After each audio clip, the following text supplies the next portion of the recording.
Welcome to Telugu focus TV. నేను మీకు శ్రీనివాస్ అండి.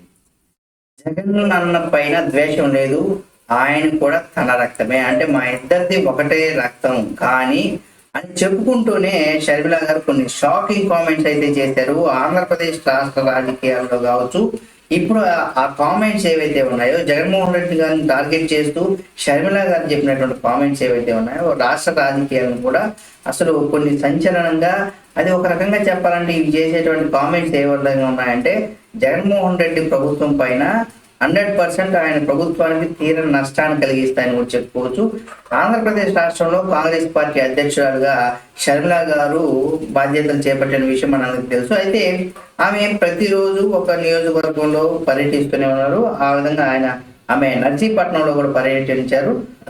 జిల్లాల పర్యటనలో భాగంగానే ప్రజల్లోకి వెళ్తున్నటువంటి వైఎస్ షర్మిల గారు జగన్ సర్కార్ను ఆయన జగనన్న అని చెప్పుకుంటూ ఉంటుంది కదా. అయితే జగన్ సర్కార్ పైన తీవ్రమైనటువంటి స్థాయిలో కూడా ఆమె విరుచుకుపడ్డారు. నర్సీపట్నంలో రచ్చబండలో జరిగినటువంటి కార్యక్రమంలో షర్మిల గారు జగన్ గారిని ఉద్దేశించి, అంటే జగనన్నను ఉద్దేశించి కొన్ని ఆసక్తికరమైనటువంటి వ్యాఖ్యలు అయితే చేశారు. అంతేకాకుండా తాను కాంగ్రెస్ పార్టీలో ఎందుకు చేరాననే దానికి సంబంధించి కావచ్చు, కాంగ్రెస్ పార్టీ రాష్ట్ర ప్రయోజనాల కోసం ఏమి చేస్తుంది అన్న దానిపైన ఆమె కొంత వివరించారనమాట.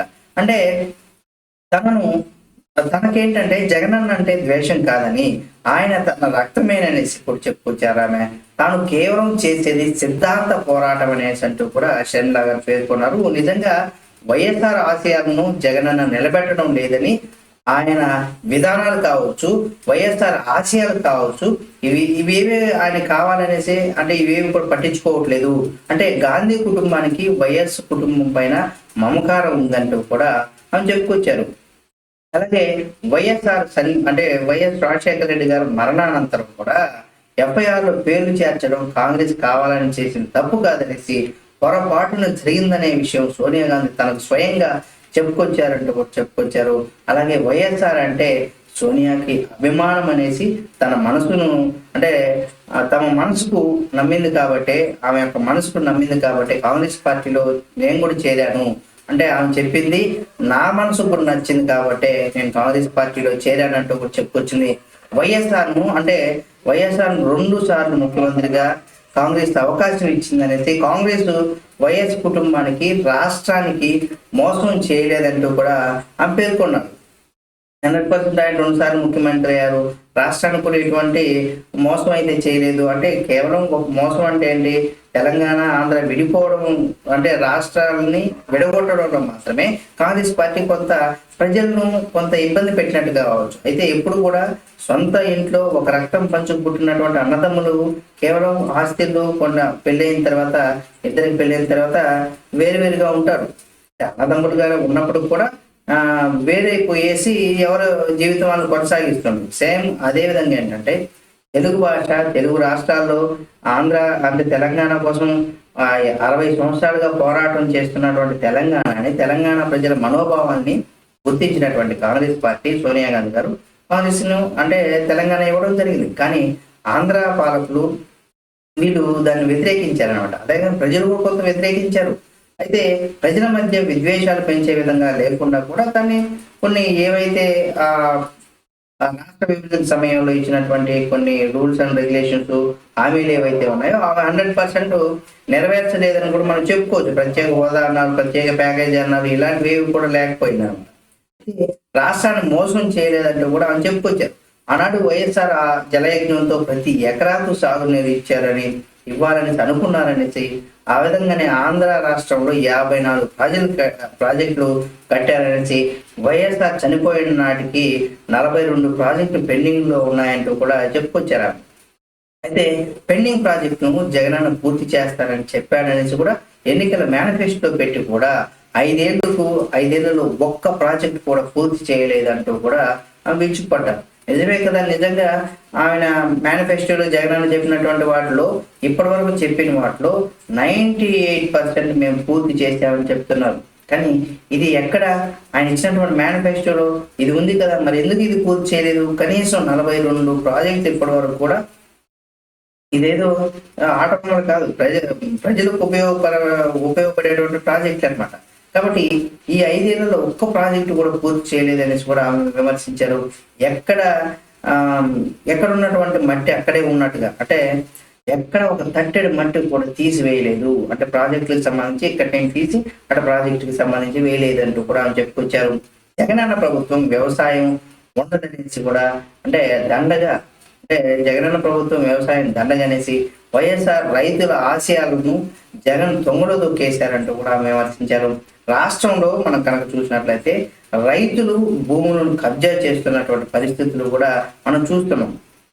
రైతుల భూములు కూడా కబ్జా చేసేసుకుంటున్నారు. అంటే నాయకుల, ఇంకెవరైనా, అంటే వైసీపీ కార్యకర్తల, అంటే వైసీపీ ప్రభుత్వానికి సంబంధించిన నాయకుల ఎవరు కబ్జాలు చేస్తున్నారు అనేది కూడా మనం చెప్పుకొస్తున్నారట. అయితే రాష్ట్రంలో యువత ఉద్యోగాలు లేక కూలి పనులకు పోతున్నారు. రాష్ట్రానికి ప్రత్యేక హోదా లేక, పరిశ్రమలు లేక యువత ఇబ్బందులు పడుతున్నారు అంటూ కూడా చెప్పుకొచ్చారు. 25 మంది ఎంపీలు ఏపీలో ఉండే కూడా గాడులు కాస్తున్నారా అంటూ కూడా అని చెప్పారన్నమాట. అయితే కేంద్రం రాష్ట్రానికి మోసం చేస్తుంటే ఒక్క రోజు కూడా ఆందోళన చేయలేదంటూ కూడా చెప్పుకొచ్చారు ఆమె. ఎంపీలు రాజీనామా చేసి ఉంటే హోదా వచ్చి ఉండేదంటూ కూడా పేర్కొన్నారు. బీజేపీ మీద దండయాత్ర చేయాల్సినందుకు పోయి వంగి దండాలు పెడుతున్నారంటూ కూడా షర్మిల గారు విమర్శించారు. జగన్మోహన్ రెడ్డి ఒక కుంభకర్ణుడని, ఎన్నికల ముందు ఉద్యోగాలు అంటూ కూడా నిద్రలేవగానే, అంటే ఎన్నికల ముందు ఏమన్నా ప్రతి ఒక్క రాజకీయ పార్టీలు హామీలు ఇచ్చేస్తుంటాయి. ఎన్నికల ముందు ఉద్యోగాలు అంటూ కూడా నిద్ర లేచాడనేసి కూడా పేర్కొన్నారు. అంటే ఇప్పుడు ఎన్నికలు వస్తున్నాయి కాబట్టి ఇప్పుడు మీకు ఉద్యోగాలు ఇస్తామంటూ కూడా ఆయన చెప్పుకొచ్చున్నాడు. అంటే ఈ 5 ఏళ్ళ దగ్గర 4 సంవత్సరాల 8 నెలల పైన అవుతున్నటువంటి ఇన్ని రోజుల్లో ఏ రోజు కూడా ఆయనకు ఉద్యోగాలు ఇస్తామని చెప్పినటువంటి మాట కానీ దానికి సంబంధించి ఏ ఒక్క చర్య కూడా తీసుకోలేదు. కానీ ఇప్పుడు ఎన్నికలు వస్తున్నాయి కాబట్టి వెంటనే ఉద్యోగాలు అంటూ కూడా ఇప్పుడు ఆయన నిద్రలేచారు. 25,000 డిఎస్సి ఉద్యోగులు ఇస్తామనేసి ఇప్పుడు 6,000 పోస్టులు వేసామనేసి కూడా ఎద్దేవా చేస్తున్నారు. 25 ఏడా 6,000 ఏడా ఏంటి ఇది అనేది కూడా ఆమె యొక్క ఉద్దేశం అన్నమాట. అయితే గత 10 ఏళ్లలో రాష్ట్రానికి రావాల్సినటువంటి హక్కులు ఏవి కూడా అమలు కాలేదు, విభజన హామీలు కూడా నెరవేర్చలేదంటూ కూడా, అలాగే ప్రత్యేక హోదా రాలేదనేసి రాజధాని నిర్మాణం కూడా కాలేదంటూ కూడా షర్మిల గారు అసహనం వ్యక్తం చేశారు. అలాగే జగనన్న వాగ్దానాలు అయినటువంటి మద్యం షాపులు, అంటే బ్రాండ్ పేర్లతో ఉన్నాయంటూ కూడా మద్యపాన నిషేధం చేస్తున్నారు కదా, మద్యం షాపుల్లో బ్రాండ్ పేర్లతో ఉన్నాయంటూ కూడా షర్మిల ఎద్దేవా చేస్తారు. అక్కడ ఏంటంటే ఏపీలో దొరికే ముందు ఎక్కడా దొరకదు, అదే అనమాట. అంటే అంత మంచి బ్రాండ్ వీళ్ళు మాత్రం ఇస్తున్నారు, ఎక్కడా ఉండదు, ఓన్లీ ఆంధ్రప్రదేశ్ ప్రజలకు మాత్రమే అది ఎక్స్క్లూజివ్ గా దొరుకుతుంది అనే ఉద్దేశం అనమాట. అయితే రాష్ట్రంలో కల్తీ మద్యం కారణంగానే జనాలు చనిపోతున్నారు. దేశంలో 25% మరణాలు ఆంధ్రాలో ఎక్కువగా జరుగుతున్నాయి. అంటే కాంగ్రెస్ పార్టీ అధికారంలో వస్తే ప్రత్యేక హోదా తీసుకురావడంతో పాటు పరిశ్రమలు తెస్తామంటూ కూడా, విభజన హామీలన్నీ కూడా నెరవేరుస్తామంటూ కూడా, ఉద్యోగాలు కల్పిస్తామంటూ కూడా వైఎస్ షర్మిల కూడా పేర్కొన్నారు.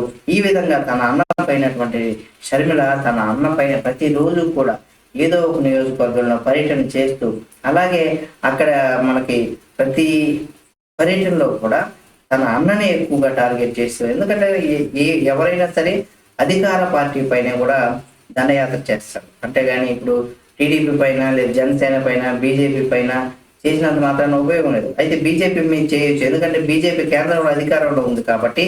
ఇప్పుడు రాష్ట్రానికి బీజేపీ ఏం చేసింది దానికి సంబంధించి కావచ్చు, అక్కడ మనం పోరాటం చేయొచ్చు, కానీ ఇక్కడ చేయడానికి అది కరెక్ట్ కాదనమాట.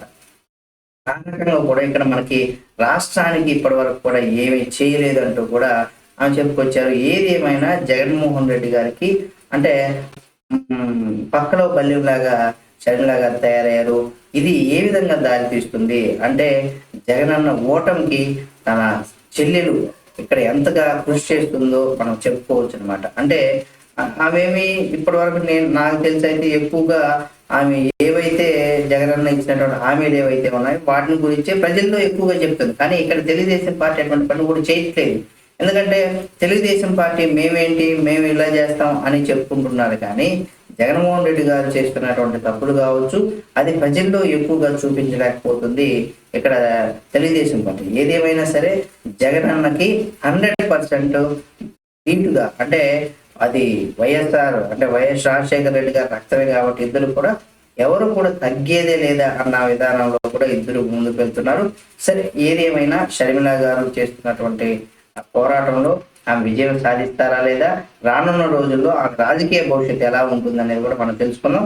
కాబట్టి ఈ వీడియో మీకు నచ్చితే లైక్ చేయండి. మీరు కనుక షర్మిల గారి అభిమానులు అయితే జై షర్మిల అని చెప్పి కామెంట్ చేసి ఈ వీడియోని లైక్ చేసి షేర్ చేసి కామెంట్ చేయండి. ఒకవేళ జగన్మోహన్ రెడ్డి గారి అభిమానులు అయితే ఈ వీడియోని జై జగన్ అన్న అంటూ కూడా కామెంట్ చేసి ఈ వీడియోని లైక్ చేసి షేర్ చేయండి. అలాగే మరిన్ని వీళ్ళకి సంబంధించి ఏపీ రాజకీయాలకు, తెలంగాణ రాజకీయాలకు సంబంధించి లేదా దేశ రాజకీయాలకు సంబంధించి మరిన్ని అప్డేట్స్ కోసం మన Telugu focus TV channel subscribe చేసి పక్కన ఉన్న బెల్ బటన్ నొక్కడం మాత్రం మర్చిపోకండి.